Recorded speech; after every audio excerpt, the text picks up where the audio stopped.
Are you doing back workouts, but your back still isn't getting wider and thicker? In this video, I'll show you 4 best back exercises to build a wide, thick, and powerful V-shaped back. Watch till the end. Like, subscribe, and share. Number 1. Assisted pull-up back 4 sets x 12 reps. Hold the bar with palms facing forward. Hands slightly wider than shoulder width apart. Extend your arms and rest your calves on the pad. Exhale and bend your elbows to raise your body up until. Number 2. Back extension 4 sets x 12 reps. Lie prone on the machine with your thighs and heels against the pads.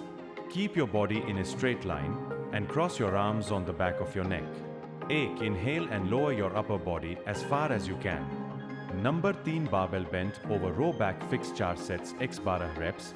Stand with feet shoulder width apart and bend over. Extend your arms and hold a barbell with an overhand grip at the middle of your shins. Exhale and squeeze your lats muscle to lift the bar. Number 4. Barbell incline row back 4 sets x 12 reps. Lie prone on the bench with toes planted on the floor. Hold the barbell in an overhand grip with arms hang straight down at your sides. Exhale and squeeze your lats muscle to lift the barbell over.